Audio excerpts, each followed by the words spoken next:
అమ్మనబ్రోలు గ్రామంలో 3 మతాలకు చెందిన ప్రార్థనా స్థలాలు ఉన్నాయి. ఇక్కడ క్రైస్తవులు అంతేకాకుండా ముస్లిమ్స్ కూడా హిందువులతో పాటు ప్రార్థనా స్థలాలు కలిగి ఉన్నారు. పోలేరమ్మ తల్లిని గ్రామదేవతగా కొలుస్తారు. చెరువు కట్ట మీద ఆమెకి ఆలయం ఉంది. ఈదర్ నాని ఆధ్వర్యంలో కమిటీ ఉండగా అక్కడ పూజలు శాలివాహనలు నిర్వహిస్తూ ఉంటారు. ఎన్ఆర్ఐ కట్టా ప్రసాద్ ఆంజనేయ స్వామి విగ్రహాన్ని ఏర్పాటు చేయగా లాల్ సాహెబ్ అక్కడ పూజాధికారులు నిర్వహిస్తూ ఉంటారు. బ్రహ్మంగారి గుడి చెరువు కట్ట మీద ఉంది. దానికి సుబ్రహ్మణ్యం పూజలు నిర్వహిస్తూ ఉంటారు. మహాలక్ష్మ ఆలయం గ్రామం నడిబొడ్డున ఉంది. దీనికి సాయిరాం పూజాధికారులు నిర్వహిస్తూ ఉంటారు. పంచాయతీ ఆఫీస్ పక్కనే శివాలయం ఉంది. దీనికి కొల్లిపర్ర నాగేశ్వరరావు పూజారిగా వ్యవహరిస్తున్నారు. ఆ సమీపంలోనే విష్ణాలయం ఉంది. దీనికి పూజా కార్యక్రమాలు నారాయణం వెంకటశేష పవన్ కుమార్ నిర్వహిస్తున్నారు. ఇక్కడే సాయిబాబా ఆలయం ఉంది.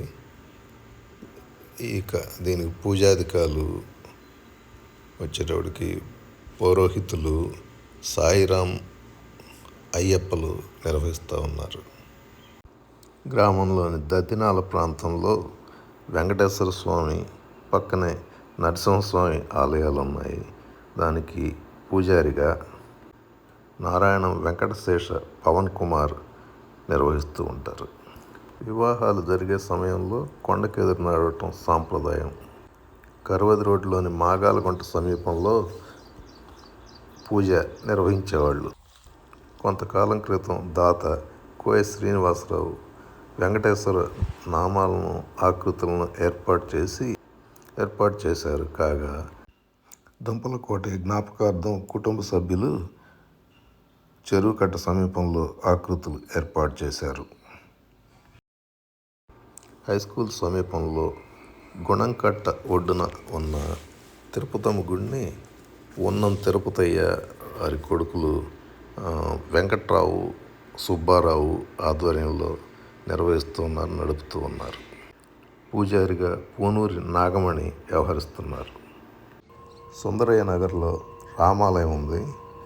టీటీడీ నిధులు దాతల సహకారంతో ఆలయాన్ని ఏర్పాటు చేశారు. పండుగ రోజుల్లో ముస్లింలు సామూహిక ప్రార్థనలు చేసే ఈద్గా బైపాస్ రోడ్లో ఉంది. చౌటపాలెం రోడ్లో ఉన్న ఈ మసీదు షేక్ జానీ ఆధ్వర్యంలో నడుస్తుంది. పాత మసీదుని ఖాజా ఉమర్ బేగ్ నిర్వహిస్తూ ఉన్నారు. జెండా చెట్టు దగ్గర ఉన్న మసీదుని ఇస్మాయిల్ బేగ్, షేక్ జబ్బారు నిర్వహిస్తూ ఉన్నారు. ఇది కనిపించే తూర్పు వైపు ఉన్న దళిత వాళ్ళలో చర్చి కంచర్ల సుధాకర్ నిర్వహిస్తూ ఉంటారు. ఇక్కడే తేళ్ల మనోజ్ ఆధ్వర్యంలో నిర్వహిస్తున్న చర్చ్ ఇది. కనిపించే చర్చిని కాటూరి అబ్బురాం నిర్వహిస్తూ ఉన్నారు. ఈయన దెబ్బయ్య కుమార్. రైల్వే స్టేషన్ సమీపంలోని కాలనీ వద్ద బేతేలు ప్రార్థనా మందిరం ఉంది. దీన్ని ఐజక్ నిర్వహిస్తూ ఉంటారు. దక్షిణ వైపు ఉన్న దళిత వాళ్ళలో మరొక 3 చర్చిలు ఉన్నాయి. ఇందులో ఏలేము ప్రార్థనా మందిరాన్ని ఇమానుయల్ నిర్వహిస్తూ ఉంటారు. కొత్త పల్లెలో ఉన్న చర్చిలో బడుగు యేసుపాదం ఆధ్వర్యంలో కార్యక్రమాలు నడుస్తున్నారు. కనపర్తి రోడ్లో కృపా కల్వరి చర్చ్ ఉంది. దీన్ని జాషువా నిర్వహిస్తూ ఉన్నారు.